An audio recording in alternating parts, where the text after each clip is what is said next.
All right. So today on the podcast, we have Leo Rex. How you doing, man? Very well. Glad to be here. It's funny. So, you didn't know much about my podcast, and I didn't know a lot about your podcast. And somebody had recommended in my comment section, like, oh, you should have this guy Leo on. I was like, sure, I'll look into it. And a lot of people recommend, various guests. And, sometimes I make it happen, sometimes I don't. But I saw your channel, and it was interesting because you are clearly an intelligent guy, but you also have relatable to me a almost like a neuroticism about like health and science that is I think rare in the YouTube field. You just don't see that too much. So as I was watching you talk about certain things, I really related, and not even some areas are a little out of my wheelhouse. If you know Greg Knuckles, one of my favorite quotes I've heard from him is he said something along the lines of, people are very good at knowing when somebody is more intelligent than them on a certain topic or more knowledgeable on a certain topic, but they're bad at knowing, like, when you have two people who are more knowledgeable, who is better between the two. And that's, it's definitely in fitness. You'll if you're new to fitness, you see this person who clearly knows a lot more than you and somebody else who clearly knows a lot more than you. But if they're debating, you're kind of like, I don't really know.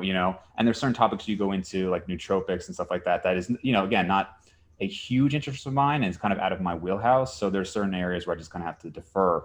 But I was definitely, as I was watching some of your podcasts, looking forward to delving into it. But for people who don't know your podcast, let's just get a little background from you.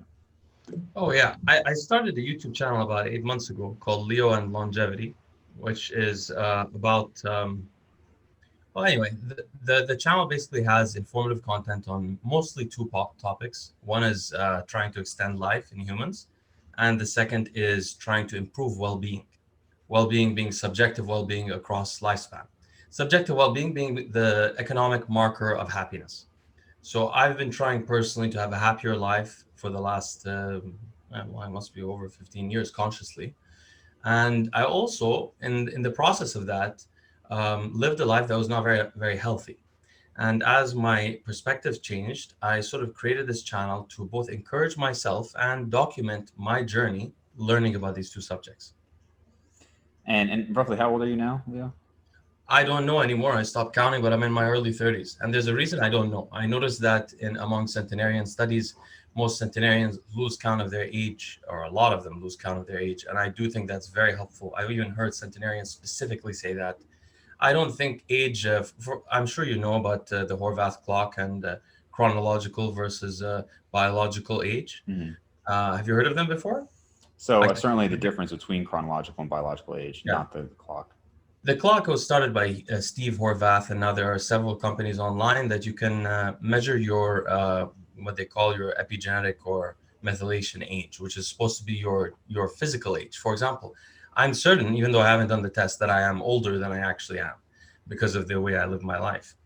So anyway, basically, I don't think it's very useful to keep track of chronological age. It really sets people into, I think, perspectives mentally that limit them. Like, for example, if I sit and say I'm in my early 30s or my mid 30s, say, which I'm not, but say I was in my mid 30s, especially, and say I decided now, my background is in social sciences. So I was a student in social science. I never studied hard sciences, I mean, except a few courses in college. So what if I said suddenly, hey, I'd like to go do an undergrad or a master's degree in chemistry? Well, I can tell myself, oh, I'm 33. I'm going to be with a bunch of kids in the class, and I'm going to be behind. And my life's supposed to go like this. I'm supposed to be married. I'm supposed to have kids. None of that means anything if I was going to die at 70 versus 100, and if I was going to feel it good at 100. So I try to stay away from that mentally. Some of the research I've seen on centenarians has gotten a little bit clouded in recent years. From what I saw, when they look at the people who, or like the areas that have the highest number of centenarians, one of the things that they find is a lack of documentation of like a birth certificate, and leading people to question if they're truly centenarians or if people are like, they're just actually very old and people are just saying that they're centenarians. I don't know if you've seen much on that. Uh, I have. I'll tell you. So first of all, I mean, this is very normal because the places where there are centenarians are places that did not document births at that time, like Japan and southern Italy, especially places that were remote. Most of these places are remote and they're not in cities either. For example, my grandmother didn't know when she was born. She was born in Dubai. We still don't know her birth date. My father, we don't know his birth date. My father's only in his mid-60s. Huh. So this is very normal.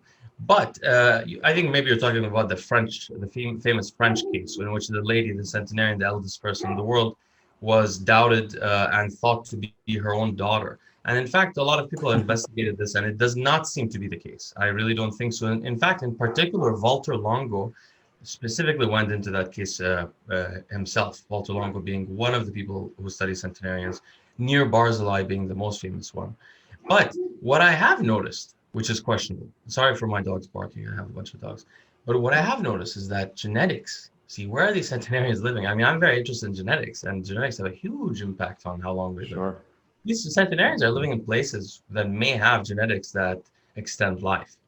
So, like, for example, the FOXO3A gene, that's very common among East Asians, which is also very common in Japan, therefore. So that's something that hasn't been looked at. Yeah, I mean, if anybody has seen more than a handful of my podcasts, I talk about genetics all the time, and I often talk about it in reference to, one's ability to gain muscle and lose fat and whatnot, success in bodybuilding. But in reality, that's just because that's what a lot of the podcast topics are. But genetics, I say, reign supreme in many areas, and longevity is certainly one of them. Something I did want to get into before touch that, you mentioned, like, based on how you would live before, you think maybe you're older than your chronological age. What was your background? I know you were an arm wrestler, right? Yes. So what is your experience in terms of, I know you said at one point you were 240 pounds. So just to give people a background of like your athletic background, maybe as far as like super supplementation and things like that. Sure. Okay, that's easy to describe. So basically, when I was 14, or I guess when I was 12, I started lifting weights, mainly to protect myself in high school because I was bullied for being half American and half Arab. I was either in America as an Arab or in the Arab world as an American, and I was constantly bullied. So I wanted to protect myself. I started lifting weights, and by the time I was in 11th grade, I had squatted over 405 for sure. I don't remember the exact numbers, but it was over 4 plates, and I had deadlifted close to 500, very close. So I was one of the strongest people probably in the city in Dubai at the time, and although we didn't have competitions. I used to use West Side Barbell. Mm-hmm. I learned how to train from West Side Barbell, and then I learned how to eat to become strong from bodybuilders, and I learned how to use drugs from bodybuilders, but I didn't use drugs yet. I was very, as you can tell, I'm neurotic and peculiar. So I was one of those people that was a 14-year-old on the steroid boards that was thought to be like some mastermind that knows everything, But I wasn't telling people stuff, but I knew more than everybody else on the boards most of the time. So I was on anabolic muscle, anabolic minds, British, the pharma one, all of the boards back in the day. And I never used steroids. And eventually what happened was my life got a little bit, I moved away from lifting and I had other focuses, which were in business. So I went to Carnegie Mellon to study business in the Tepper School of Business, ranked 4th in undergrad when I entered. And I studied there. I gave up lifting for a while. And then I went to the London School of Economics, where I did a master's degree in decision science for 2 years. And I managed the Behavioural Research Laboratory of the LSE as a paid employee, and I was a research assistant as a paid employee. After that, I went into private equity, and then I was like, hey, I'm 22. I've never tried these steroids. I haven't been lifting for a bunch of years, but I haven't tried them, so I'd like to try them. So I tried them a little bit, experimented very shortly, and then I stopped again. Then I started lifting again when I was about 25. Within a month, natural, I was back at 405 squat. Then I stopped again, and then about 26, I started arm wrestling until I was almost 30, and then I gave up 2 years ago or so. Okay. So when I was arm wrestling for 3 years straight, I used anabolics. I used all the information that I had gained over 15 years of learning, and I was also, of course, a close friend of Scott Mendelson, who was you know who Scott is? Yeah. Scott being the only person I think of all the raw and suited and the shirted bench press record in history. And so I was training with Scott, and he also went into arm wrestling.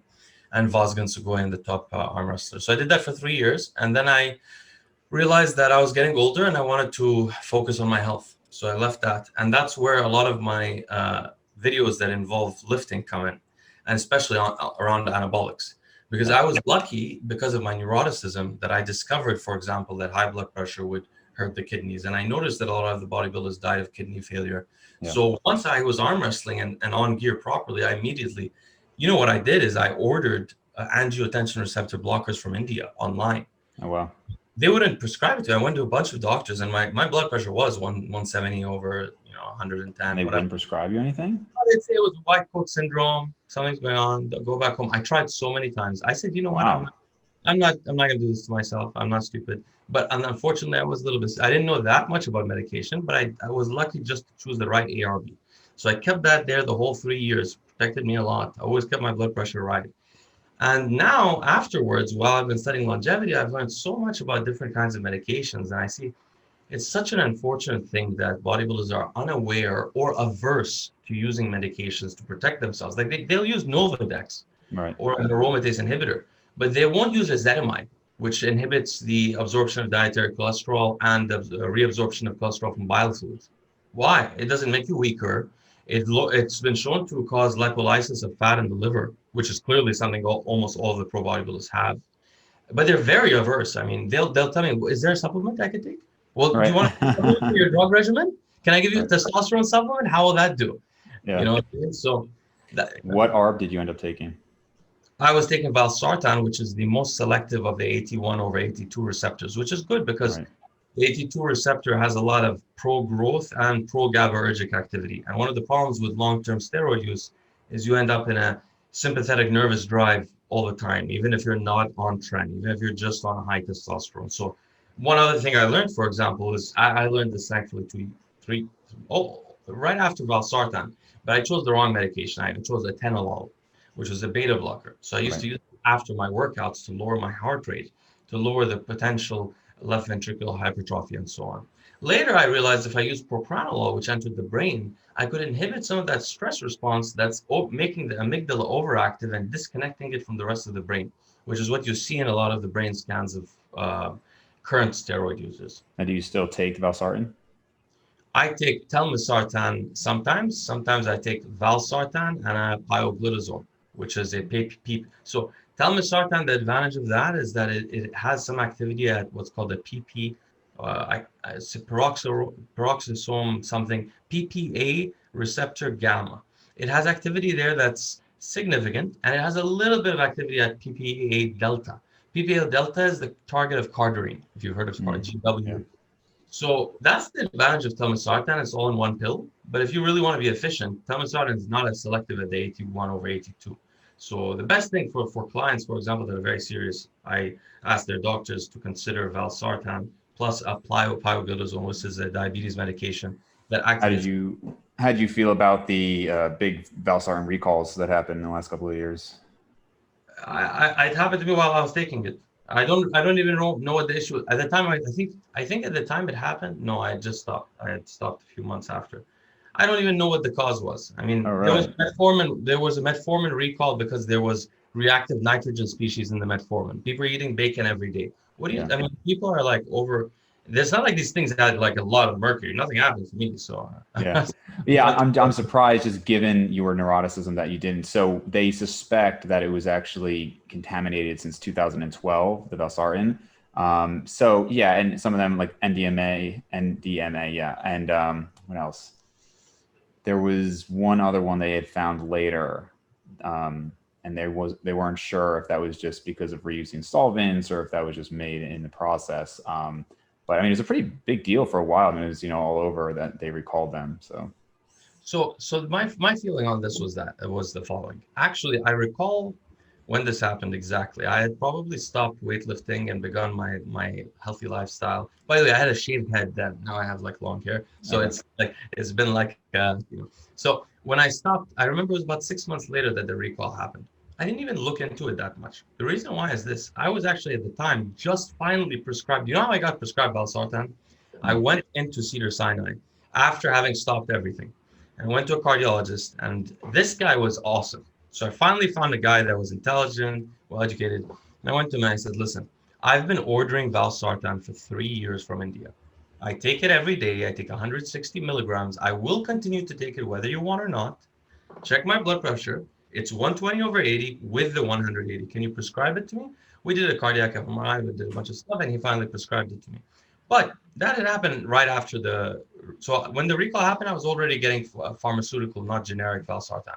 But because of the 3 years of me ordering metformin from India, for example, generic metformin from India and generic valsartan from India, I was not trusting in the products very much. I mean, you have to understand the generic products, and you can really see this with things that affect the brain. Like generic Adderall is far inferior to brand name Adderall. Far inferior. I mean, anyone who has a very observant mind would notice that. And the reason is because the brand name ones tend to be from bigger pharmaceutical companies that have more exact processes of manufacturing. So, for example, to give a good example, Adderall. Adderall is a mixture of one molecule, amphetamine, but two rotations of the molecule called isomers, the dextro rotation and the levo rotation, which are symmetric opposites. They're supposed to be in a certain order. It's about 75% one way and 25% the other way. The generic ones will get it a bit wrong. There's slight inconsistencies. If you have any kind of molecules that some atoms detach or something like that, it changes the activity of the molecule. Like look at steroids. Tiny differences in the molecular structure of steroids make some of them agonize receptors we wouldn't expect. Like some of them are more potent at the progesterone receptor than progesterone. Like Ment, what Tony Hughes was popularizing a while ago. Right. A cousin of Ment specifically, more potent than progesterone. So just small changes change the molecule. So I'm aware of that. I just was doing my best. Now I take all pharmaceutical brand name medications, and I'm diagnosed with a bunch of illnesses like epilepsy, high cardiovascular disease, How do diabetes. you ensure you get the brand name? Because I know a lot of people, at least in America, they have their insurance, and insurance will only cover generics. So how are you ensuring that you're getting pharmaceutical grade? You either get the doctor to, so for example, for Adderall, you can get the doctor to require the brand name. Then the insurance may reject, and then you may have to pay cash. So for Yeah. example, most of I spend thousands of dollars. I mean, I spend over $10,000 probably a year on medications Wow. because Yeah, I've seen mainly because that. of the PCSK9, Say again. mainly because of the PCSK9, which is about 5, but still. Wow. Yeah. I mean, it is crazy when you see how expensive the drugs in the United States are. I mean, it's just mind-boggling. And if you don't have insurance, you're kind of screwed. But even if you do have insurance, like I said, the large majority of them do require you to use generic if it's available. And it's tough. I mean, there's not a lot you can do. When that does happen, you should study the generics. And sometimes there are people that study the generics. They especially do this, for example, with things that affect the brain. So the different generic brands of Adderall have different known features. Like some have more levoamphetamine and some have more dextroamphetamine. At least it feels that way. So sometimes you can research about the generics, but I always recommend the brand name if someone can afford it. Unfortunately, with this is one of the reasons in life that people should accumulate wealth. It's mainly for their health and their Yeah. family, the health of the family. Yeah, I mean, you said you come from like an investment banking background, and obviously with my career, I'm in a position to make a very good living. But when I talk to friends about it, I'm like, dude, like I don't have an interest in buying like a $200,000 car. Like I don't have an interest in like these like really extravagant things, but I do like I don't mind spending a lot of money on like supplements if I think that they can help health wise or other things like doctor's appointments and to see the best doctor because it's like if I don't have my health, like what is the point? Like it just doesn't matter. So, and I've just never been really big into the, I don't know, like the superficial things anyway. So, That's such a great topic you just brought up. Really wonderful. I'd love to talk about it a little bit. yeah. One thing, like you're talking about materialism, basically. You're saying you weren't naturally attracted to materialism. I've never met somebody that was materialistic that was happy inside. Yeah. I've never. I've known tons of materialistic people. They tend to be like they get good moods, but they're not like they don't have a contentment and a kind of. The only people I've met that have that kind of thing is people who have meaning in their lives. They live for a reason, like you, for example, donate to charities every time you have this podcast. They have some kind of reason for living, you know. So that's one thing. The second thing is health is definitely wealth, and wealth is needed for health sometimes. And more important than that, just like you said, it is the most important thing for us because maybe we can't notice it at our age yet.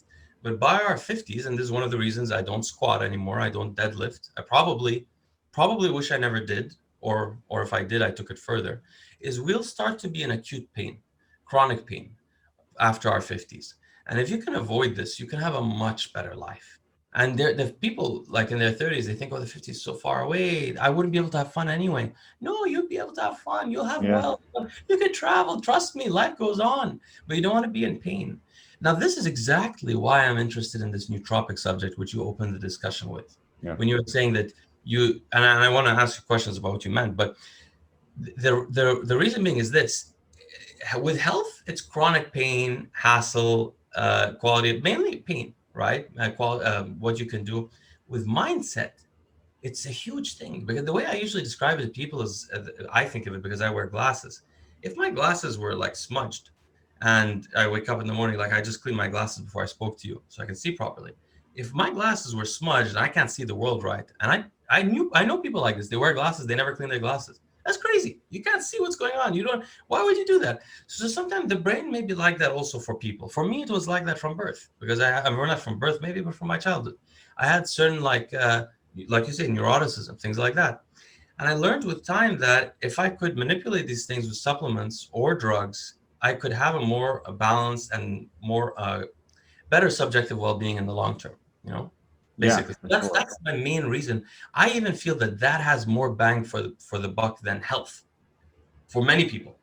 You know? Yeah, I have a hard time now, so I'm only 29, but I do have a hard time doing much of anything that I feel is going to affect my long-term health, whether that be, as far as like organ damage or anything like that, but also just like you said, pain. So, I've been around some people, both patients and family members, who have just suffered chronic pain. And man, like, and I have myself as well at times, and we can get into that later. But it's something where I don't like to be like morbid on the podcast, but like if you've like, there's a very different feeling from like, oh, okay, I got hurt in like a fight or something, and I have this pain for a couple hours or days, to chronic pain just day in, day out. And I mean, I've just seen people who are just miserable because of it. And so, like I think jujitsu is pretty cool, right? And I've considered doing it. And then I look at, like, I've talked to some people and they're like, no, you will get injured. Like, it's going to happen. And I'm just like, man, I don't need, also, again, being a dentist, like if my back or my hands or anything gets screwed up, like it's a big liability. But I don't know. I'm probably too risk averse at this point, but again, I would just rather stick with things where it's like, I'm just gonna try to be pain free and healthy, and things can still happen. You never know. Like I could, obviously get in an accident or whatever, but I'm trying to put the odds in my favor.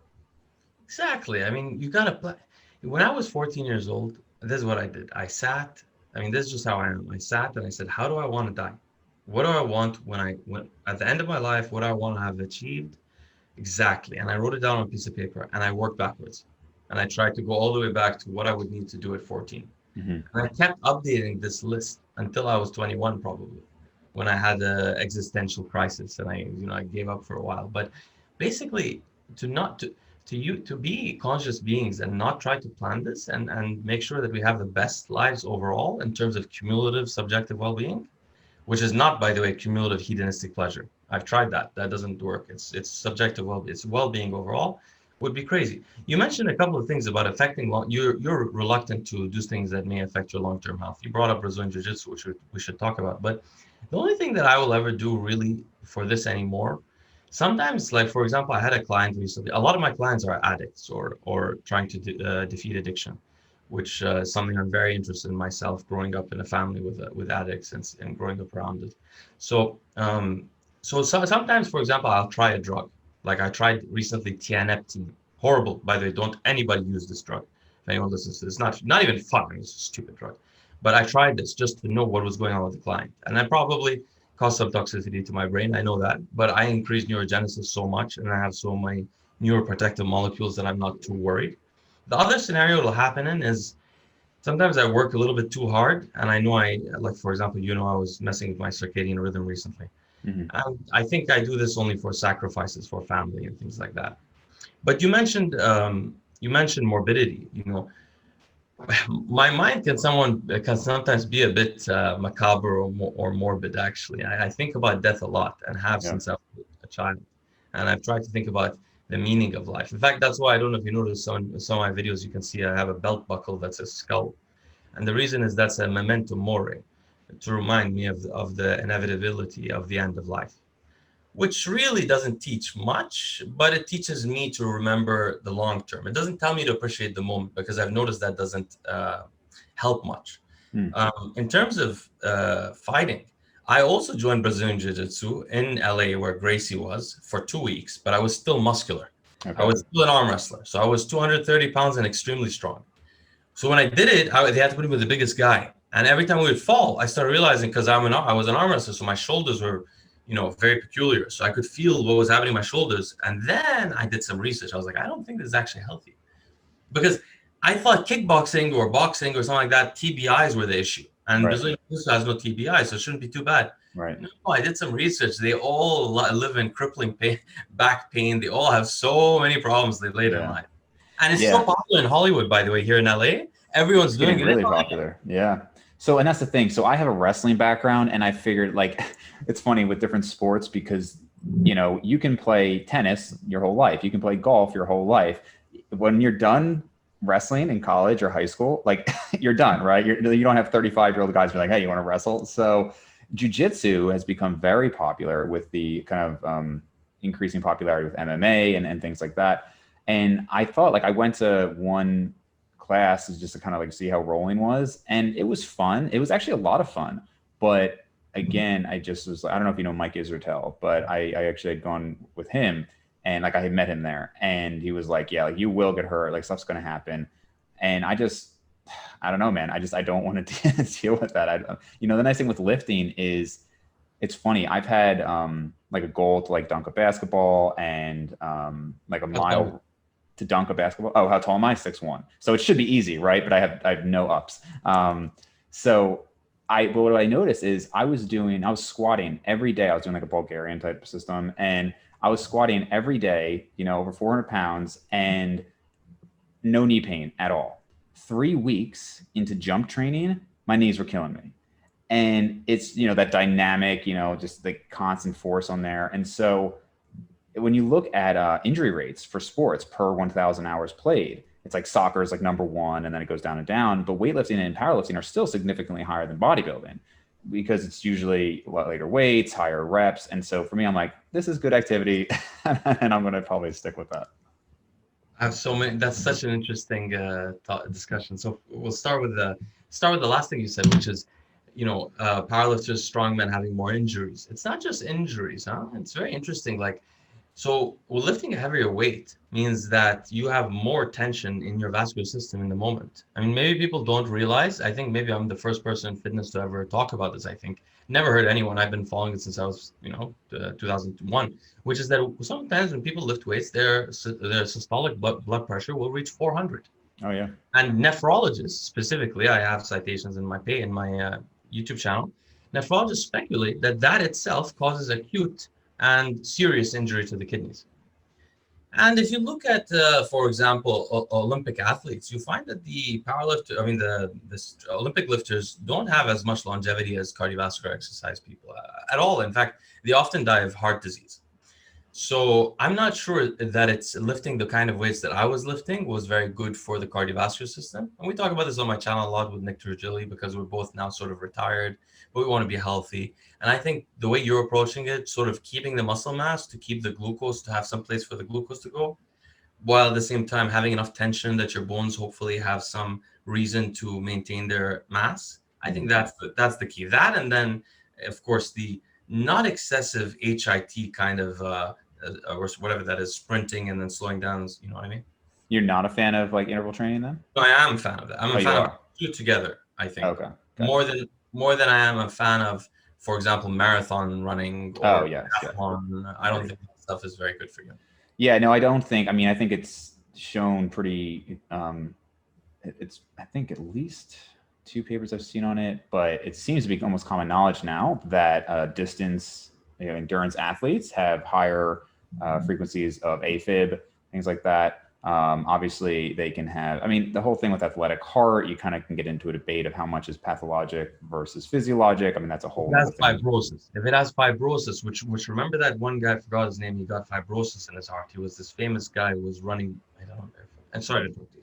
Yeah, well, just that it's funny. I think just given the conversation, we might lose some listeners, which is fine because one, this is way more interesting to me than this like, hey man, like what's the most optimal split, you know? And, I think a lot of my listeners are on the more intelligent end, and I think a lot will keep up with it. But I think I am more open now, you know, when I was 18 years old and somebody would try to tell me like lifting, like the way I was lifting might not be good for me. It's like, no, like it's fine. And it's like, you know, you look at it and you're like, well, no, the way maybe deadlifting is okay for some, maybe, but like the way I was doing it was almost surely not, not great. I am definitely a proponent of weightlifting. And I will say, I don't know if I've talked to a lot of cardiologists over the years, and I am kind of amazed at the lack of knowledge on some, specifically in regards to exercise and like weightlifting. Like I had a cardiologist tell me one time, don't lift more than 100 pounds. And like, that was it, just like that flat advice. And I was like, how are you this far along as far as like all the education you've had, and you don't see the problem with just generically saying, don't lift more than 100 pounds? Is that a 100-pound curl, which might be a little hard? Is that a 100-pound deadlift, which would feel like air? What education are you talking about? Because you went to dentistry school after your undergrad, right? Correct. So you spent how many years in school? 6 years or 7? So 4 years undergrad, 4 years dental school, and then a 4 years dental school. So you actually have more education than doctors, for example. Time spent being taught by, you know, professors or something like that, right? So med school is 4 years as well, and then another residency. And 3 years, and then they train on location. Med school is not 4 years in the US, is it? No, it is. Yeah. Are you sure it is 4 years? Oh, in the UK. Sorry, I also studied in the UK. So in the UK, it's a different system. Maybe I'm getting something wrong. The point is this: how are they that educated? I'm not completely sure that they're that educated at all. I've never thought much of their curriculums. Basically, they are practitioners that deal with acute problems. They are trained to be practitioners, not academics. They don't. Most of them do not read articles after they graduate from school, ever. So sometimes you need to get it. For example, Fuad Abiel right now, he has a young, I don't know if he's a nephrologist, but I just found his doctor. Someone sent him to me. He's a young guy. So he knows, for example, about SGLT2 inhibitors that were just approved in 2013. But if this guy graduated 10 years, a little bit before, three years before, he probably wouldn't know about it at all. They never go on Google Scholar. They never search their specialty and see by chronological order what's most recent. Just read the titles. They just don't do it because they are practitioners that are meant to like deal with acute problems. They're not meant to prevent us from harming ourselves long term. In fact, cardiologists, the glaring example is their little knowledge of lipidology. You could try to talk to a cardiologist about lipidology. They won't understand much about lipids. They don't understand much about the recent science on LDL cholesterol or triglycerides or managing them. They sometimes don't even know the medications. They don't know the difference between the different ARBs, pharmacologic effects. I mean, I think it depends on, and obviously you're speaking generally. I have met some very passionate doctors who do keep up with the research. I know to find them. These are the specialists that well, that's what I mean. Yeah. Like and that's the thing. I'm meeting people online who are known for certain things that they are very interested in. So I do find those people who are very passionate and up to date on the research. But in general, yeah, I mean, there've been a number of times where I have come across an MD and I was just like, man, like we're talking on a topic that like I know quite a bit about, and it's like, wow, like you really don't know that much in this topic. Now, again, to be fair, I don't think you can expect, and this is, I think, a problem with people not being responsible for their own health. I don't think you can expect that, especially a general practitioner, is going to know that much. I mean, there are so many diseases out there and so many different things to know. I would never expect it. Like if you had a particular disease, it's very likely that a patient who has been dealing with their own, let's say, chronic disease for 10 years may know more about that topic than a GP. In fact, if they're at all conscious and cognizant of their health and staying up to date, they probably do know more than a GP, because a GP has to cover so many different things. And especially, I mean, we won't get into all of the craziness with medicine in the US, but how much it's insurance driven and how many patients they have to see in a day. You have to be on top of your own health, right? But even in some cases, I've seen specialists who I've been pretty unimpressed with as well. But that's not at all to say that I know everything, not by a long shot. It's just, you know, some people just stop learning when they graduate. No, I mean, the way I come from this perspective, I appreciate you making it more positive, and my statement maybe seemed a bit extreme. What I meant to say was, for example, among the doctors, the ones that really understand the subject also publish papers on it. They're research doctors. They're MD, Yeah. PhDs, usually. Those are the people that are the top in their field. MD, PhDs. There are some that are just MDs, but also they're very well known for research. But usually they have MD, PhDs. So that's number one. Number two, you could find a doctor who's up to date on information. This takes a little bit of effort researching. Like you said, you have to really, and that's what I do for my clients, whatever city they're in. I try to look at doctors' resumes, look what they published. I try to find who's the best person for them to go to, because this was a huge issue in my life personally. So that's another thing. There are certainly doctors who keep up to date, but they are in the minority, I would say, in 5% of or less. The next thing is about MDs. The problem, of course, being this issue of authority. We have a cognitive bias toward authority. If you call someone doctor, it's a different story. Like, for example, we have somebody on YouTube. I can't remember his name, but he's one of the most popular channels. I think people think he's a doctor. He's actually a chiropractor. Berg is his name, Alec Berg. I think his name's Berg. Anyway. Oh, Eric Berg. Yeah, exactly. So, for example, just saying doctor, I mean, if you look at his comment section compared to mine, it's such a difference. People are like, doctor, could you tell me like how I can save my life? I mean, they made him God, but the guy is actually a chiropractor in a field that's actually ascientific.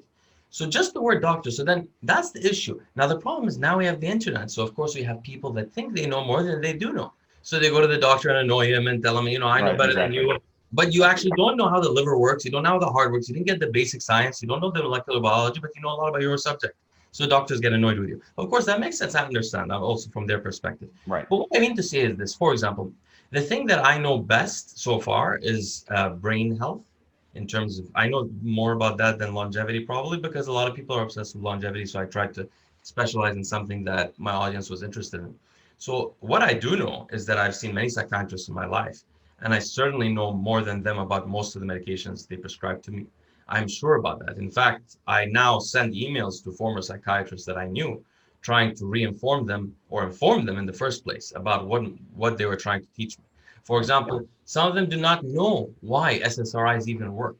They literally don't know. They think it's the inhibition of SERT, the serotonin transporter, and serotonergic activity changing the person's disposition.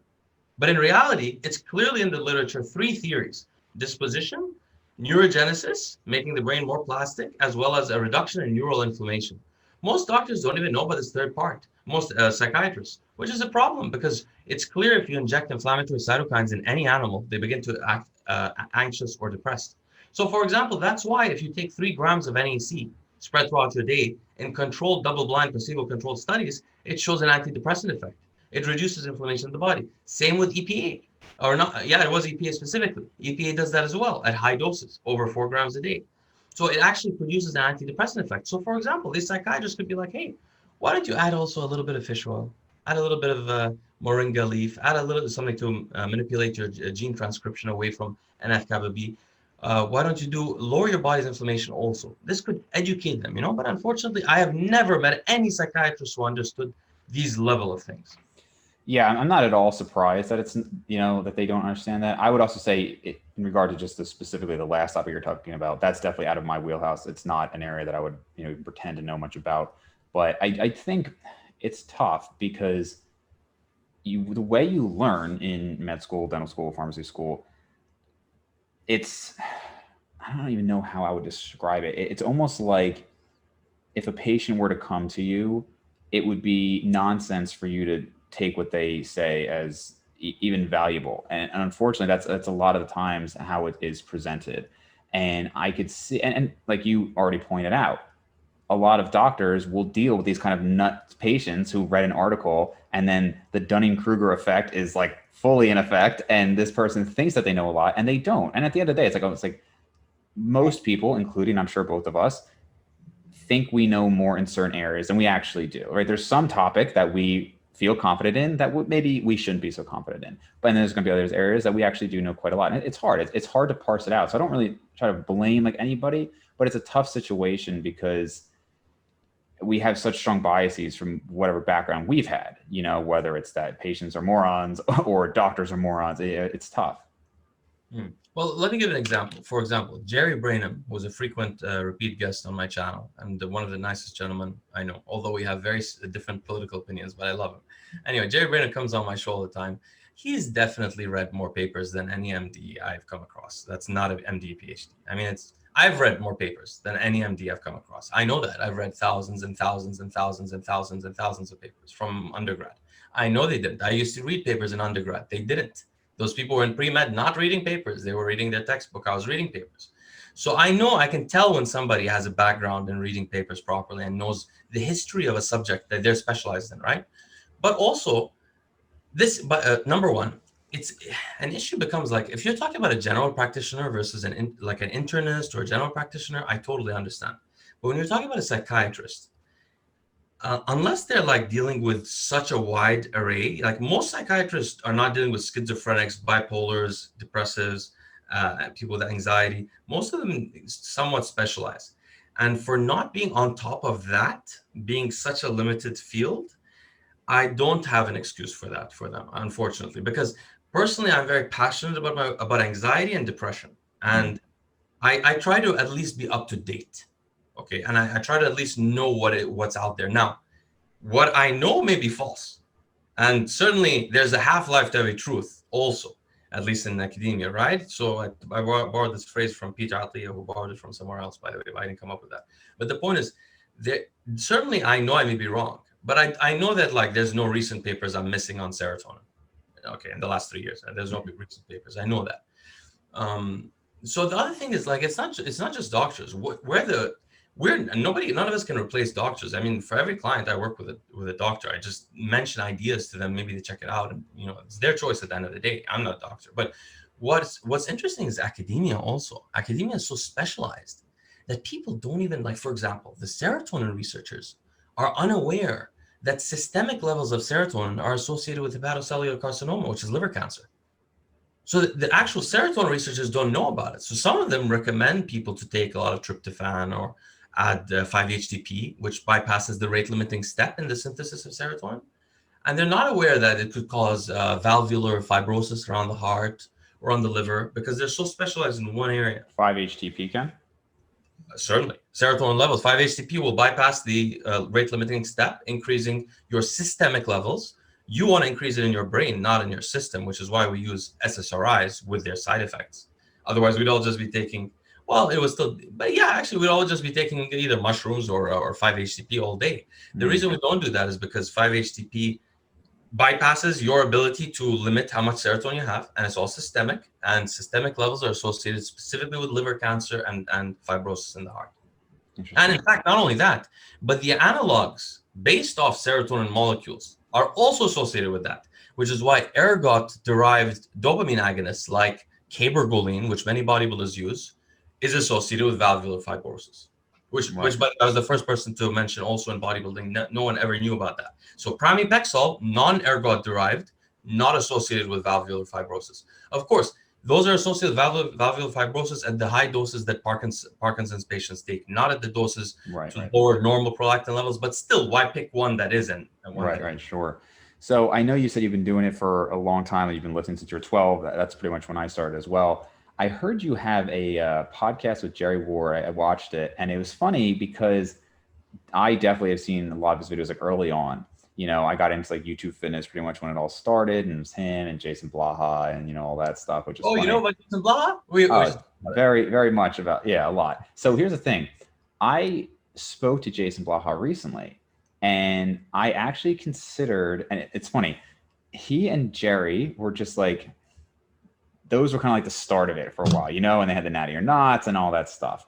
And I always considered Jason to be actually more like, if you took an IQ test, I think that Jason is more intelligent than Jerry.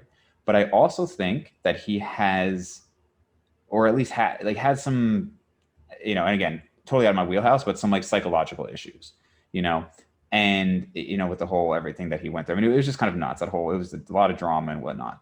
Jerry, I don't consider Jerry to be like super intelligent, but I do think he is more honest and, forthcoming with, what he actually believes. So it was interesting to see you have him on the podcast, because it seems like I would think at face value, you guys would disagree on a ton. But again, I think that's maybe the difference between talking in person versus like on a forum. Like if you and Jerry Ward were on a forum, I could see you guys like going at it and be like, you're an idiot. And he's saying, you know, whatever. But I think when you talk to people in person or, you know, face to face, like whatever, it comes across differently and you can have more commonalities. You know what I mean? Yeah, this is such an interesting. This is like one of my favorite topics. Yeah, because we were watching it since the beginning, so we saw all the. I was there in 2012 watching Jerry Ward in Dubai at the time. Okay. And I was watching Blaha, and at the time, I'd been following the steroid boards for a long time, but remember I stopped for a while, stopped lifting. I just got back into lifting, and I was trying out the stairs for a short period of time. That's how I found these fitness channels.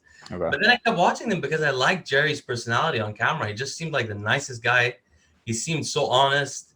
I didn't follow like from 15 onwards for a while, and then Jason, and then I followed again at 2017 or 16, and I saw how they changed. Jerry's personality had changed very much, and Jason had become like so many things had happened to him.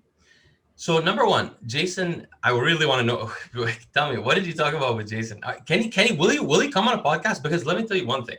Jason thinks that I won't be nice to him. I will never. No guest on. I've had a guest on my podcast. Listen, I asked him. I know he has shoulder implants. I'm no idiot. By the way, I have wide clavicles. If anyone does, it's me.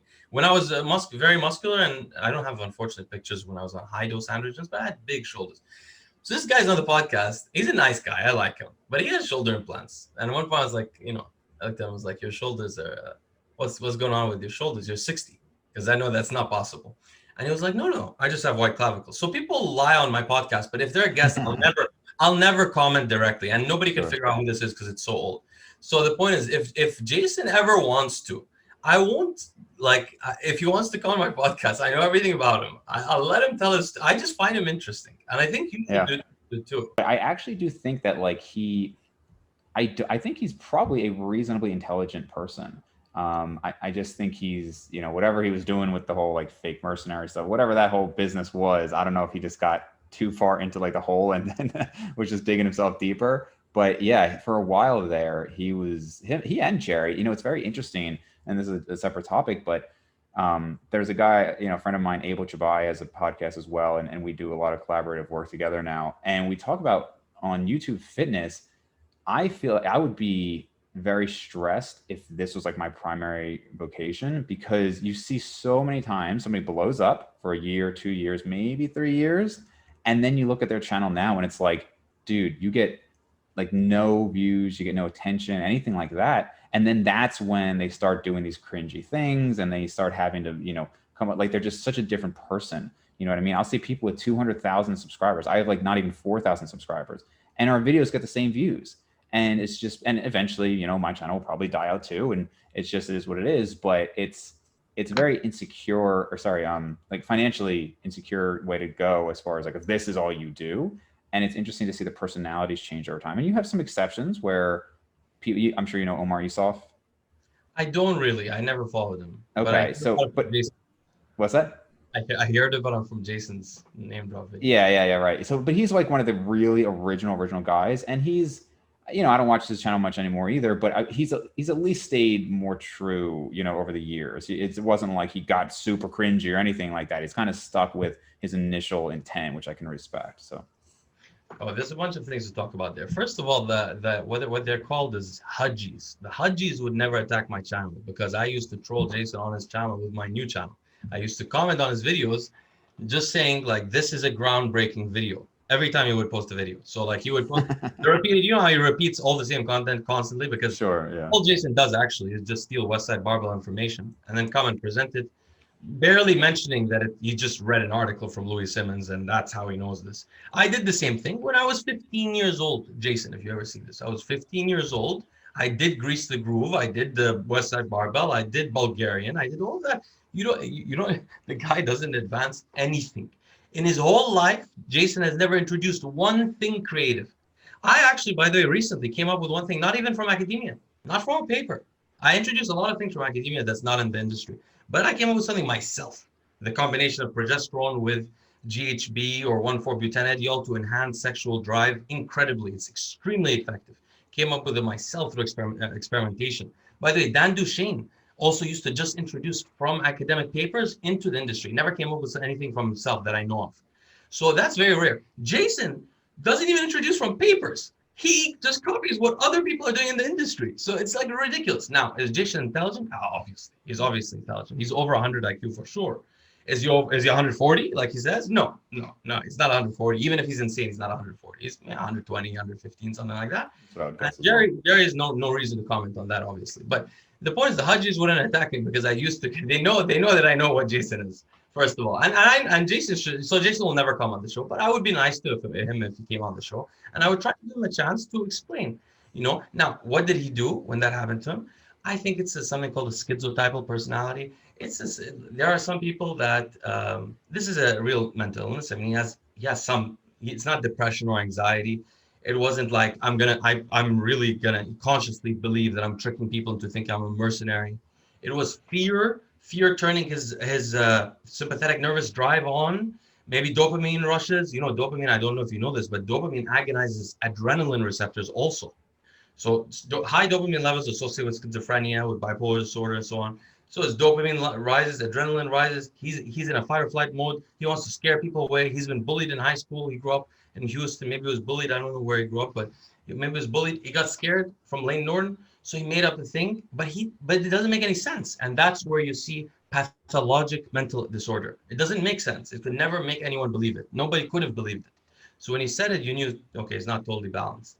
And since then, you've seen him change a little bit. And, that's something that I'm not a psychiatrist. I can't armchair diagnose somebody, but obviously has some kind of issue. And I don't think that was evil. I don't think it was immoral. I think he was not in control of himself. However, afterwards, the lying in the last 2 years was a little bit too much. He used to lie about it. So that's where it gets annoying. Yeah. And again, I don't, as far as like the psychology of it all, that's totally out of my wheelhouse. But as far as, I mean, I would, and I plan to at some point talk to both Jerry Ward and Jason. And part of it's just like, dude, I watched years of your content. Like, it's just one of the great things about this podcast is I have gotten to have conversations with people that I just somebody on YouTube. I never thought like I'd be having, or even like, like personal relationships and stuff with some of these people where it's like, dude, like I've watched, like you were somebody I actually looked up to, and now we're like talking regularly. But for me, it's, and also again, one of the nice things about this being kind of a hobby of mine rather than like a primary vocation is that some of my content is very educational. I will have like a top PhD in their field on, and we will really get into it, and people love that. But some will just be more conversational. It's just like, hey, just kind of catching up, or it's more casual. And I like both. I really like both. Here with you and I, we're kind of going back and forth between the technical and then just obviously talking about YouTube. But I think for those guys, it was really interesting, and people kind of fed off of it. I agree with most of what you said about Jason. And if he watches this, like I said, I mean, I had a totally normal conversation with him. He seemed very normal. And I'd be happy to talk to him further. I think what I would say to him is that one of the issues he ran into was he was too extreme on opposite ends. So anybody who's extreme in any end is going to run into issues, right? Let's talk about it. So for those people that don't know, Jason would flip every 6 months from going like literally thinking that ketogenic, like sugar is the devil, and everyone is dying because of sugar and carbs, and you would be vegan, or then you would flip to being vegan, then you would flip to ketogenic diet, then you would flip to like West Side Barbell doesn't work, then you would flip to one exercise doesn't work, then you would join this, and that's fine for when you correct yourself. But here, what you're talking about is the pathology of the really back and forth. It was like, yeah. And I think anybody who was on any extreme, if you're carnivore and only carnivore, and like vegan and only vegan, most people I think can be like, maybe the real answer is more in the middle. But he would be both, right? Like you said, he would be a far extreme and then another far extreme. And then it's like, who are you going to have now who's left to like your content? With Jerry, I think I don't think he really did that much. I just disagreed with a lot of what Jerry said in terms of like a bodybuilding standpoint. But that's just, we have different experiences. Like, for example, like not personal things, but like which parts in terms of bodybuilding stuff? I think and again, I mean, it's been years, like at least 5 years since I've seen like anything consistent with him, but he would say things like, I felt like okay, so here's a good example. He was somebody who used a lot of gear, right? I mean, he's talked about using tons of anabolics, growth hormone, insulin, follistatin, right? I mean, just things that have almost surely changed his, I don't want to say his genetic makeup, but have changed his set point, let's say, that he could ever come back to like naturally. Like he absolutely is going to have more muscle mass. And I remember him saying one time that he was like 195 lean. And he was saying how like you don't keep anything from using gear over the years if you come off of it. And he was like, I was 20 years ago natural, 175 pounds. Now, 20 years later, I'm 195 pounds. That's only 20 pounds in 20 years. You don't think I could have gained 1 pound per year naturally? And to what I would say is, no, I don't think you could do that. You'd already been lifting for 15 years or whatever it was. There's zero chance that you didn't gain more long-term from that. So just things like that where I would just hear him say things and I just be like, I don't understand how a rational person could believe that. But again, it's not to hate on him personally. It's just, I just disagreed with some things. So there's two things going on here. The one of them is probably Jerry's analytical ability. Okay, let's put it that way. Yeah. That's something else. That's not a misinformation kind of element. He's just analyzing maybe incorrectly. The second thing is this question. What was his intention when he said this? There is an intention, and it's very valuable. Look at this fellow called Greg Doucette. Yeah. He has a channel with 800,000 people, mostly 14-year-olds, buying $100 cookbooks from him. Right. The cookbook says it's healthy. I've reviewed it in detail. It's filled with cadmium, horrible foods, high iron. He doesn't even know what health is. Presents himself as a health expert. More than that, though, he presents himself as an athlete and an expert on body composition. He also carried along the title of Jason Blaha with this natty or not stuff, calling out people that just and obviously purely to grow his channel. Some of them are even in other languages. They're Chinese channels or whatever.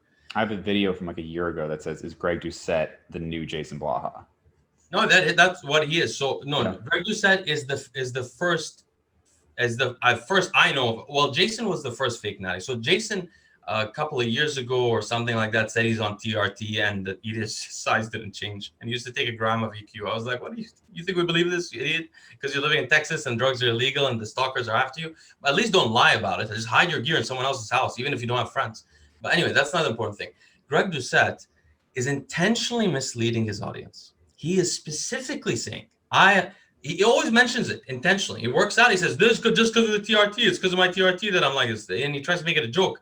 But he specifically says to them, I take 140 milligrams of testosterone and nothing else. It's true. He said he's taken 140 milligrams of testosterone and some primobolan or something like that before. But currently, that's what he says. And he made a response video to me on his channel, me and Bostin Loyd, when I mentioned that this is not possible. And Bostin agreed. The reason why it's not possible, the thinness of his skin. What happens when you stop using gear? Your muscle, the shape looks different. You can gain muscle easier, but you don't just hold muscle. It's not unless you stay on. If you stay on TRT, you'll hold a bit more muscle than natural, but you'll get soft. Your skin will stop being thin, and that visual appeal that Greg relies on in his videos, which he's explicitly said he knows impacts his bottom line. He said that looking good on camera is equivalent to having a PhD. So that's why he always wears these tight, weird shirts and keeps showing his body and flexing. He's always flexing. Even when he moves, he's flexing. I mean, people used to lift. We can tell when someone's flexing. He's always flexing. He must be so uncomfortable. And so if he's always flexing, why is he so reluctant to use more than 140 milligrams? It doesn't even make sense. But the point is, I've just had too much experience with steroids to think that this guy who had such horrible genetics, I've seen him when he was, and by the way, the other thing is, look at his videos when he was supposedly fully natural and then see the difference progression when he turned. I mean, this is an actual fake natty that is only claiming HRT. It's ridiculous. So what I'm trying to say is, like, it's important to call. That's what Jerry, I think, did. Now, the problem with Jerry is that then he went and called that guy from Venice Beach. I always see him at the gym. The fake natty from Venice Beach Gold's Gym with the hair. They call him Michael Trent. Oh, Michael Hearn. Yeah, then he said Michael Hearn may be natural. Yeah. Why people do that is because they're personal friends with Michael Hearn. So that I've met many people, because I live in LA, that say that it's just because they're friends, they feel bad for him. Right. Yeah, I don't think we have to really even get into the whole, is Michael Hearn natural? Yeah, I know you mentioned you had your podcast with Bostin Loyd, and I think you talk with him somewhat regularly, but Daily. daily. Okay, so he is a very interesting character. He's obviously, as you said on your podcast, he's not nearly as in talks as he was, a couple of years ago. There was his 1 year steroid transformation that blew up, and he, of course, was talking about the crazy doses. It was kind of amazing to me to see how, not like out of touch with it, but like he just has no care, it seems, for his health. Like he said, he won't go to a doctor. I mean, I don't know if he's dealing with like serious reflux. He was belching on your podcast like throughout the whole thing. But I mean, to be 28, I think he is, and just to be like constantly high blood pressure, just laughing like, oh, I just won't go to a doctor. As somebody who's kind of a hypochondriac, it's hard to even imagine that mindset. And you have to wonder, like, how long is he going to live if he continues that way? I mean, it's kind of mind-boggling. Yeah, it's very sad. I talk to him about it every day. I try to convince him every day. That's the most important thing. He has a good heart. He really does. Yeah, he's a transparent. Yeah, I don't think he's a bad guy at all. He's a very good guy, and he doesn't realize, what he's going to do to his family. I talk to him about it every day. I try to convince him every day. Unfortunately, this stuff all began with this piece of shit account called GH. Sorry for swearing on your podcast. Maybe you can clip it out, but gh15.org. I don't know if you ever heard of it. GH15 get big. I recently had about 15 emails sent from GH15 to me, and I've exposed them both on the Chad Nichols podcast, where Chad Nichols mentions that it was indeed Nasser Sambati who was feeding information to a bunch of people in Serbia, the couple of people who were writing the original account. And that's why it was inconsistent. There were two different people. And Nasser, it turns out, well, from what I can gather, it seems now at this point that I know the most about GH15, I think, than anyone other than himself, the current account holder, because I've researched so much. And today I will release a clip uncovering the background behind that. But it was GH15 that killed Z's and killed a lot of people, because these random people with horrible genetics never knew that if you take 200 milligrams of Trambolone a day, you will look crazy. Right. You will change every single day. It is true. But if you do that, you will also die, because androgens are directly toxic to the kidneys. Specifically, androgenic signaling at the androgen receptor causes hypertrophy of the kidney, which causes the glomeruli to break and develop scar tissue called glomerular sclerosis, which is what Fouad Abiad has been talking about on his podcast right now. He's unfortunately suffering from. Androgens directly do that, irrespective of your blood pressure. Trenbolone is too androgenic. When people were doing that, they were frying their kidneys and they were getting very strong sympathetic nervous drive. Their heart rates were always high. And for example, Z's went and did coke, doesn't understand what he's doing. 21-year-old killed himself. Now, I'm not blaming GH15. He didn't kill him. We all have our, but it became commercial. GH15.org, he's been charging his steroid guys there percentage of their sales. To be honest, it's a business. After Nasser died, it became a business. And even when Nasser was alive, it was there sort of to poison people, to poison the industry. Yeah. And unfortunately, I think so many people got influenced by this, and they started to think that, when I grew up, even on the boards when I was younger, I remember arguing with a doctor when I was like a 16-year-old. No, heart enlargement from steroids is not true, because the board said that, and now I find out. Yeah, the boards, everyone was saying it's all exaggerated. Look at these studies, look at this, look at that. And I was a kid, I didn't understand. Right. Now I find out, no, left ventricular hypertrophy, of course, happens from all kinds of athletic activities, but also you could probably really limit it. You could really limit it if you knew what you're doing. Lower your heart rate intentionally with a beta blocker right after working out. Use a beta blocker multiple times if you want. I'm not telling people to do this, but so yeah, there's I mean, and that is one of those things, right? Like if you.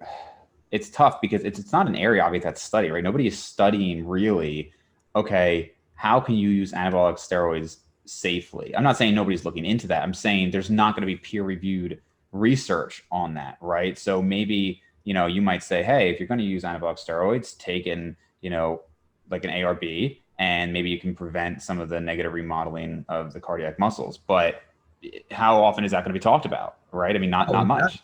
A beta blocker will actually reverse that remodeling of the left ventricular. Yeah, a little more than RB. Yeah. Not only will it not be studied, Dave, I don't know if you've been through the research, but it's actually Most of the studies on steroids are from the 60s, and they're very bad studies. They're not. They're mostly about affinity to receptors, not Mhm. efficacy, meaning they don't study response elements often. When they do, it's a response element of like that thing on the top of a male chicken, the hen. What's it called? I don't know. Whatever. That's a weird word to use, but anyway, that thing. You know the size of that thing. That's what they measure. For example, or they measure the prostate of the rodent. Well, that's local response elements at the prostate. That's not at the muscle. That's not in a human's muscle. It's very different because the androgen receptor works differently in the prostate and in these other areas of masculinity. So they use that to look at like androgenic effects. They look at size with anabolic effects, but they're from the 60s. They're not very. Basically, my point is, it's very little studied. So Yeah. basically, it's all about what people have experimented with, and very few people have cared enough about their clients to try to get them to do these things. So I remember hearing on one of your podcasts, you said low blood pressure is bad for the kidneys. Can you elaborate on that? Yeah, it also causes some kind of stress on the kidney in terms of I don't know exactly how it works, but the kid like below like a 90 systolic blood pressure is known to be dangerous for kidney Hmm. health. I know this from reading nephrologist papers. I don't honestly know the mechanisms. See, a lot of what I do is basically I don't understand anatomy very well, and I don't have any courses in chemistry or molecular biology, so I have no background. But what I do have is background in study design, statistical analysis, and actually, I my thesis was funded by the NHS, the health system of the UK. Yeah. So I know how to look at studies. So sometimes I don't understand the mechanism unless I'm really interested in it, then I'll go study it on my own. But as long as I can come up with something that seems reliable, then I keep that in mind. So I know nephrologists all agree that low blood pressure causes damage to the kidneys, but I don't know why. That's interesting. Yeah, I'd not really heard that much. I mean, obviously there are other issues with low blood pressure. I just had not heard that there was a direct effect that was hurting the Certainly kidneys. not like not certainly not like hyperfiltration, which comes from high protein, thick blood, stuff like that. Blood pressure. Yeah. I was curious. You mentioned if you don't want to say it on here, we can talk afterwards. But you mentioned somebody whose like head had doubled in size from I think it was from excessive growth hormone use. Do you remember that like anecdote? Doubled. I You know a lot of talked about it. Well, Nick Trigili on my podcast has talked about it tons of times. He has a horn he developed here Yeah. from growth hormone, and he has a horn right here. It wasn't there before. He has one. Jay Cutler has four. There's two up here and two up here. If he ever shows in the light, you'll see there are two patches of calcification here. I mean, four. Sorry. And you think that's just And from the extreme growth hormone usage? oh no, it happens because there's a couple of a lot of people that, for example, De Palumbo has a calcification on his leg, somewhere on one of his leg. I don't know if it's the femur, but he has like a ball of calcification there. So a couple of things happen. I've looked into it. The cranial development, it has like sort of like I forgot what they're called, but they're like places in which it can expand if there's more growth. Now, because of our growth plates locking, some areas of our body continue to grow. When you take growth hormone, usually your toes grow a lot, not your feet. Actually, people think it's their feet, and your feet get wider. Your toes grow, which is really annoying, by the way. Right? Just to be clear, unless you're a climber or something and you need toes, it's really annoying. It actually makes you walk worse and everything. And sometimes you'll also notice some people's limbs, and this has never been discussed before, but I've noticed this. Some limbs will grow slightly more than others, or some hand, like your hand will grow slightly, your ears will usually grow, nose will usually widen. Um, and then, like, for example, different people get different things. Palumbo has a line here. I didn't really get that much. Some people get a chin growing. Most people's head overall enlarges, but originally it'll start with bumps. So, for example, I have a bump here and it So year didn't 3 years, you would use growth hormone too, not just no antibiotics. only for a maximum of total like 6 months, but I was trying GH15's BS. I was using the 15 units of pharmaceuticals, so I saw the changes and I got a bump here that I never had before. I used to have a perfectly shaped head, so that's how I noticed. I was really annoyed. I was on a lot of forums when I was like younger. I mean, like there was a forum discussbodybuilding.com. I was in high school. I mean, just that one alone, I must have had 10,000 posts. And I mean, it was just, and like you, it was just, I was relatively for my age, very educated on these topics. And, I didn't discuss my age. So people just thought like I was this intelligent guy just giving this information. Right. Meanwhile, I'm like a 140-pound kid on there, just like doling out advice. But I mean, to be fair, the advice was very reasonable. I mean, it's stuff that I would still say today, some of it. So Well, the thing is, that's interesting that you bring that up. Even on YouTube now, I mean, I haven't seen many pictures of you, but to me, you look like, I don't know, maybe you're natural or I don't know if you lift weights, but the point is you're not Greg Doucette with No, I don't know if you lift weights. What a great comment. No, no, what I mean is I can't. No, honestly, I usually can't tell someone lifts weights unless you use steroids, because I had 18.5-inch arms. That's what I consider lifting weights. I wanted to ask you about that actually. You were like kind of your best stats. No, I mean just my arm size. I mean, when I was younger, I don't know why. When I was old, I stopped training my shoulders, so that affected me. But I was like just probably the best I was at was 220, maybe what people would call 12% body fat or 13. I used to dumbbell curl 90 pounds, almost 100 pounds sometimes, I think. I used to do partials on a preacher curl with 140, 150 pounds. And I guess that comes from because I remember on your Nick Trigili podcast, and it's got to be your arm wrestling background, because I remember you saying that you were only curling 60s for 6 now. And like, that's still a lot of weight for most people if it's a controlled rep. So you must have had very strong biceps and forearms from your arm wrestling background. I could probably strict curl on a preacher 80, probably at that time. Yeah, or maybe more. I don't know. And how much do you weigh now, like arm size now, if you know? I don't know. I don't work out. I don't lift weights. I only climb and I bike ride because of various reasons. But what I was trying to say is this: on the forums, we didn't know what the people really knew, and there was a lot of misinformation and stuff like that. The great thing about YouTube is that people can use more papers. We now have Google Scholar. People can, also sometimes read people's faces to try to judge if they know what they're talking about or not. But it's interesting that if you talk at all about something like lifting and you don't lift, like myself, and I look like I don't lift, of course, because I don't lift. So most people will not take you seriously. Like a lot of people comment on my thing, like, who's this skinny guy with 10-inch arms telling me whatever? You know what I mean? Even if you're citing information. Right. So it's interesting how credibility and authority, and I don't like to refer back to that stuff. So I intentionally try not to post pictures of myself before or whatever, even though I don't have many, but I try not to, because the message is there for those who need to hear it, And about life cycles of YouTube channels, I think that there's 2 ways to prevent this. One way is by your audience becoming your friend. If your audience gets to know you well and likes you, they'll always tag along with you, right? Whereas if you're just sitting and looking at the camera and bitching about, and complaining about your day, then people they'll get to know you, but they won't feel like a conversation with you.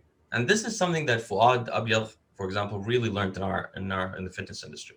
Like they talk about things like how many times they use the bathroom a day on this channel. That's what they talk about. But you then there's 3 of them. So you listen for a while and then you start to feel like you're one of the boys. These are your friends.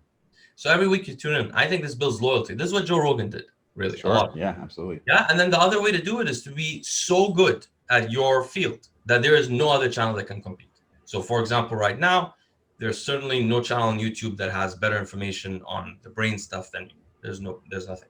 I know that, but people don't know about me yet. But hopefully eventually they'll know about it. So they'll be able to go to my playlist, like my serotonin playlist, my acetylcholine playlist, and you go from beginning to end and you have 400 citations that you don't have to read, and they take you through it. Hopefully if the demand then for the subject is there, that'll continue. But in fitness, like we have a lot of Jason Blahas, a lot of people repeating what other people are saying. Like, I'm not sure. Israel, for example, I've never followed, so I don't know what he does exactly.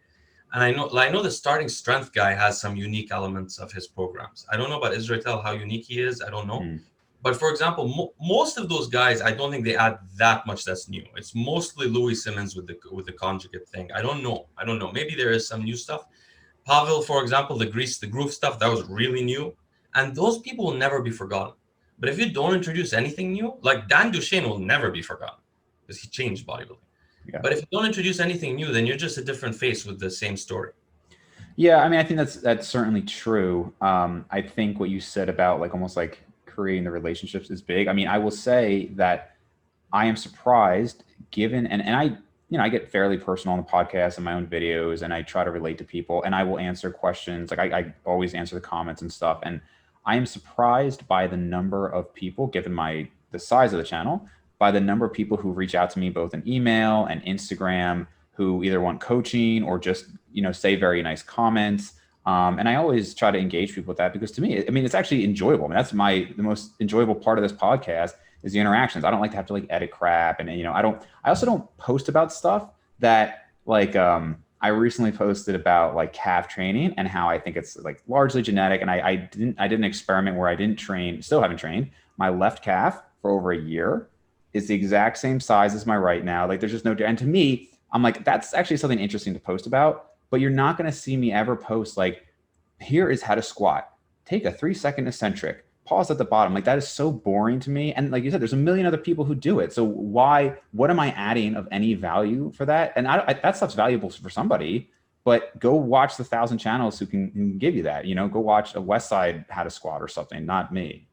Unfortunately, this is the problem, and I've been experiencing this right now. So originally, I was trying to make videos that have not been there before. Like for example, I made a video which recently Derek from More Plates More Dates, and then Vigorous Steve also made the same video. I made it 6 months ago. It actually has Jason Blah's face on it. It's why bodybuilders age so quickly. So for example, that's not been discussed before. I thought it would be cool. I used to make videos like that. I get questions constantly. Please make a video on like L-theanine, or please make a video on clenbuterol. So, for example, and I made a video on clenbuterol, but I did it from an academic perspective. So it's something different. But people literally want my opinion on the most basic stuff that everyone else is talking about. Once enough people join the channel, that's what I've noticed. Yeah. So No, I it's think true. people fall into that, and it's so for people like you and I who don't maybe necessarily need this job. Like it's not a job. Basically, I'm only doing this because I like it. I fell into it by accident. I was trying to help Amin Ali last year when his son was dying. He asked me to help him for his work. So and then I realized I loved it because interacting with the clients and being able to teach them some things about psychology also that I learned from my own struggles. I loved it. And then I said, maybe if I could transition to this with a pay cut. So when you're like that, you don't want to do this mindless, mind-numbing. Right. Now, last thing I want to say, this squatting, how to squat, because you mentioned earlier, maybe there is a way to squat and deadlift that is healthy long term. I've just recently talked about this on my channel, but I do not believe so, not at high weights. In fact, Louis Simmons is the person who I think mostly spread the message that squatting, if you know how to squat properly with the correct form, is not damaging. This is not true. This depends on the structure, for example, of your knee. You may have a knee, for example, that over time pulls on that cap at the end of it, which starts rubbing on your knee and causing damage. This happened to me, for example, because I have a quad dominance or something like that. I was squatting proper form, okay? Or for example, just think of it like this. The spine was not meant to carry 600 pounds, period. It was not meant to carry anything, okay? It was not meant to carry anything. So I have now a disc, wherever my squat used to come. Every guy who squatted heavy weights has that bump in the back of their neck. Okay, I didn't have that naturally. That's not something good. You're not supposed to carry that, and especially, of course, do what Ronnie did, which was this jumping, squatting. But even just normal squatting, and squatting 500 pounds like Jason is doing in his 40s is a very bad idea. Very, very, very bad idea. Well, I think if you said that to me at 18, I would have said no. Like you can definitely do it. The caveat that you threw in is important, which you said with heavy weights. I do believe that you get for health and longevity. Obviously, I mean we can get into why you don't resistance train, which kind of surprises me, but we'll get into that. But I do believe that resistance training and load bearing exercises is healthy. But even people I highly respect, like Eric Helms, would say that he said something along the lines of like powerlifting is just slowly accepting your body degrading or something like that, where, and I do believe, like, I don't do 1 rep maxes at all, or even close to 1 rep maxes anymore, other than like I do it on overhead press. It's more of an ego thing, but, but really one of the worst exercises for your health. Overhead press. Yeah. It's for the shoulders. It's a really bad exercise. I was very strong at it. I damaged my shoulders. Everybody will eventually. Dips, same thing. Even the people that think they can tolerate it, like Blaha, he stopped dipping eventually. If you get over 150 pounds, you'll stop. Your shoulders are not meant to move that way. And you're not meant to look at Louis Simmons' back. Check out his back. His back is not healthy after all. He ended up having multiple surgeries. It's your body degrading over time. But what you're talking about is different. You're saying like 150 pounds for 25 reps or 40 reps or whatever. Yeah, I mean, I'm saying if you're using 405 for 20 reps, which I used to be able to do, if you're doing that, you're still damaging yourself. So it's just the weight. I think so, yeah. I think it's just the amount of weight. And the reason I don't resistance train is because I'm just not far off from when I was obsessed with it, that I'm scared if I started doing it, I might add in an extra meal with a little bit of extra protein, or I might eat a little bit too much meat, or I might get a little bit tempted. So I'm trying to stay with two things that I enjoy. I Do you like think you'll get climbing. back to it? Yeah, of course, but not heavy ever again. I'll do like 60-year-old workouts. But what I do is I like cycling. And when I cycle, I listen to podcasts. Like maybe I'll start listening to yours as well.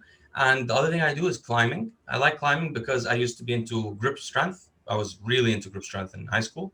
And climbing is really fun because there's still a bit of a strength element to it. I've done a little bit of rock climbing. I just, so I had a couple kids in my class who were into it too, and they just talked about how bad it was for their fingers.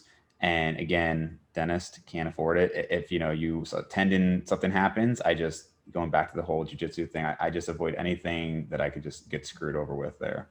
I'll give you a quick tip about that from my like very long experience in the grip boards. The thing that damages the joints the most is when you grab something and then you get pulled. It's like it snaps away. Those Right. people get arthritis really quickly. Like judo is the worst of all. Like then Brazilian jiu-jitsu, stuff like that, where you're holding and people are ripping the gi away from you. Mm. So in rock climbing, if you're jumping, like people jump on those boards, Yeah. that's horrible because you're jumping and there's that force. Yeah. If you do want to ever strengthen your hands without necessarily harming them, you might look at block weights, which Blaha claims to use, but never does it on camera because he doesn't do it. And anyone's listening to this, they'll find this stuff funny because Blaha is hilarious. By the way, I actually like Blaha. I really like because he's entertaining. He lies every episode. He's in his own world. He pretends he's doing exercises off camera that he's not doing, sled training, ab exercises. Anyway, so if you ever want to train your hands, the safest way is block weights. You just hold them, go to ironmind.com or Sorex being Richard Soren's company. Great equipment. I have all the equipment. Different block sizes. Just hold them for staticals. Let's see, your hand will get thicker and your hand will get much stronger. It'll help you with everything. I'm going to take a guess and say, just from the conversations we've had, that you're a fan of Peter Attia. Is that right? Absolutely. Peter Attia is the only person that other than Derek from More Plates, More Dates, that I totally approve of everything I've heard from him. But he does not. Does he have a PhD? Peter Attia is of a caliber A1 everything. Now undergrad Stanford in some kind of mathematical engineering, something like that, mechanical engineering. Then MD from I think Johns Hopkins, and then he went to McKinsey, which is the #1 strategy consulting firm, which I also almost started at in Dubai. Instead, I went to private equity. He is an A1 level mind. It's not like the guy like Lane Norton, who went to middle of nowhere university, which I've argued with him about before. This is a guy A1, and that's why he has all those contacts. You see the doctors he brings in; those are leading. He actually knows who publishes the research. His content is amazing. I love it. I can't praise him enough. Yeah, and I've listened to I more recently listened to him on like The Drive, his podcast. It's very interesting. Once you told me that you were, I think, either interested in taking or you are taking rapamycin, I was like, this guy's got to be a fan of Peter's here. I've been taking rapamycin, but what I would say, just as a caveat, is for people who who listen to Attia and get a little too excited, I want you guys to go to Wikipedia and search the history of fasting sanatoriums. You'll find that the oldest fasting sanatorium in Europe is about 150 years old and is continuously operating. You can see a list actually of fasting advocates and see how old they were when they died. I know this is ascientific, it's not a statistical analysis. But what you'll notice is that there aren't that many of them who lived for that long. And it's people have been fasting for 40 days, for 2 weeks, for a week, the whole century, the whole 20th century. And it's not something new. It's just now we know some science behind it. But for example, caloric restriction extends life in all animals. But even in lab species of lab mice, some species will have a longer lifespan on a ketogenic diet than on a calorically restricted diet that has glucose in it. Right. So just depending on the strain, forget about the wild mice versus the lab mice, because the lab mice are more likely to get cancers, right, which is a huge issue. And then rats, and then we go to other animals. And for example, you can notice also that the rapamycin studies or studies similar to that will show life extension of like 40% in rodents, about 10% in dogs. So we should expect in larger animals even less in our own lives. So my opinion is don't get too, David Sinclair. I love that movement. I really support it, but the fasting movement, you mean? Yeah, I mean, like, no, not the fasting, the longevity movement, the ending age movement. Specifically, Aubrey de Grey is a little too far. Is not very realistic, if that's what I mean to say. Yeah, I've seen, Walter Longo talk about the fasting stuff as well, and I'm just not. I don't know. I mean, everybody's going to have their biases, right? As far as like their own research and everything. You have like Dom D'Agostino is a very big advocate of ketogenic diet, and Walter Longo very into like the fasting stuff. And again, it's not an area that I've looked very deeply into, but it really seems, and I think Peter Attia would stand by this, that we don't have enough evidence to support that fasting is really going to increase lifespan. I know he does fasting. He's done a few 7-day fasts, I believe. I, for a number of reasons, do one 24-hour fast a week, but I don't know if there's a lot of research to show that it's really likely to increase human lifespan. No. I mean, it's most likely going to increase lifespan because of caloric restriction in general, and because of it probably will. But I'm saying it probably will do it for a year or 2 years, Right? something Yeah. very, very minimal to the point that it won't affect you maybe that much. I would recommend the circadian code from Sachin Panda, Okay. because you tell me you're doing one 24-hour fast a week, which is, of course, not enough time unless you're on a ketogenic diet for much to happen. But you may get a lot more. He doesn't reference the book much, but it's a good summary of his research. He's the leading researcher in like time-restricted eating in the daytime. Yeah, I know the name. Do you know Dr. Ralph Esposito? Yes, I've heard his name. So yeah, I've had him on the podcast a couple times. He's recommended Sachin Panda to me as well. Yeah, Sachin Panda's he's like, you've heard of Walker for sleep? Yeah, this name. guy is like Matthew this Walker. guy. Yeah, who has a book on sleep, how to sleep better or whatever. This guy, Sachin Panda, is like that, but for the whole circadian clock, sleep as well as awake, as well as food, as well as everything, is really useful stuff. Walter Longo has shown that chemotherapy works better with the fasting mimicking diet. That's been shown, sure. But he sells a product for it as well, doesn't he? He does. He sells a product for it, and none of the results, all of the profits go for his research. It's not he's not profiteering off it. David Sinclair is rich. David Sinclair is worth, I think, over 100 million or so. Because David Sinclair changed the whole wine market. That resveratrol thing, which is barely in red wine, boomed the sales of red wine for like 3 years, and then he got very famous around the world. Wow. Okay. I think I like talking to people like you, where there's certain areas where we might disagree, maybe, but I can tell you're very knowledgeable. I'm sure we'll be talking in the future as well about certain areas, but I know you help people. It sounds like not with training specifically. I'm not sure if it's longevity. Like when you have a client come to you, what is that largely in? Most of my clients are either weightlifters who want to live longer, or high net worth individuals who want to live longer, including some billionaires actually. And the others are people who have anxiety, depression, or sexual dysfunction or addiction, because I've mentioned those topics on my channel. Basically, I feel like clients come to me when they hear something I say in my story that resonates with them. Yeah. You know what I mean?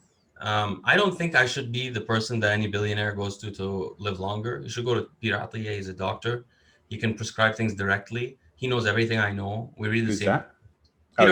Peter. Yeah. He knows everything I'm doing. I don't know anything more than he does about longevity, but I do know more about the brain and stuff like that for sure. But I always recommend my family and other people to go to Peter Attia for the longevity stuff. Personally. Is he accessible to? Can you just go?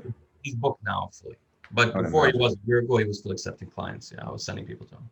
Yeah, I imagine he's pretty expensive. I mean, you honestly, you could learn everything you need to from just listening to his podcast. That's what I love about him. He's also not commercial. He's really trying to get information out there. I started using the SGLT2 inhibitors 3 weeks ago, but only because of him, because he had that guy on, I forgot his name now, but the heart guy, in which they discussed the SGLT2 inhibitors. And I was shocked. And now I'm thinking this thing's an interesting medication because it makes people hypoglycemic. By the way, one thing we didn't mention, we were talking about earlier, this like extremes with Blaha and nutrition. Mm-hmm. So I feel like, do you notice that the nutrition world is a world where sometimes people with mild mental disorders like hide out, and they develop like almost religious ideas about certain opinions and fight about it? They love to fight about it. Yeah, absolutely. Yeah.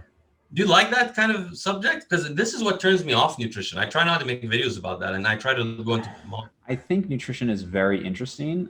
It's just I don't know how much like again, when you get like YouTube and social media, you have to have some sensationalism or else you're generally not going to have a huge following.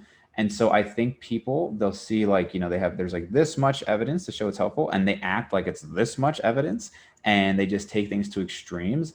And even, I'm on a Facebook group, again, like related to a diet we'll talk about later. And people will be so extreme. And I'm like, look, this diet was put out 20 years ago. The author of it, who was actually pretty scientific, died 15 years ago. I guarantee you that they would be along with the updated science, but you're acting like this is gospel, even though it's so old. And you see that with a lot of things. And I think probably a major problem is people don't know how to think scientifically. And in no way am I trying to say like I'm like this great scientist or anything. I think probably the best, like you pointed out, PhDs are probably much better at this than MDs on average, but at least MDs, you largely learn like the scientific process, and you understand that, oh, this one study does not mean that definitively this is the answer. Yes. And the common person just doesn't understand that way of thinking. And that's the biggest problem that I see. That's the biggest problem I have on my channel. Yeah. The biggest problem in people accepting anything I do is it doesn't happen often, but it's like once a week I get a message saying, not contradicting me, just saying, by the way, this has been shown. And then they show the paper and they're like, oh, this is conclusive. And I'm like, realize that I just read 300 papers on this subject, and I've actually seen 40 different studies, including 2 meta-analyses of the studies I read. And I came to the conclusion that the weight of the evidence was on one end. And that's what I said. But the response was like, he picked one study, which I also read, which was in the, and the problem is you don't know study design and you don't know statistical analysis. Mm-hmm. I mean, I used to design studies for professors for a living. I mean, I didn't have much money when I was in college, so I had to work at the lab. So I would deal with it all the time. I would see the differences in how study design affects the effects you can see statistically. And unfortunately, most people don't understand that. I think the best thing somebody can get from undergrad is a modality of thinking, a way to analyze problems, and then basic mathematics and statistics and logic. Totally. And then they can approach anything with a toolkit and learn. For sure. All right, man. Well, this was a great talk. I really appreciate you taking the time. So where can people find more of your stuff? leoandlongevity.com and on YouTube. Thank you so much, David. I really appreciate it. It was really an honor to talk to you, and thank you for having me on. And we should talk more about Blaha next time. Also, it's very interesting. Thanks, man.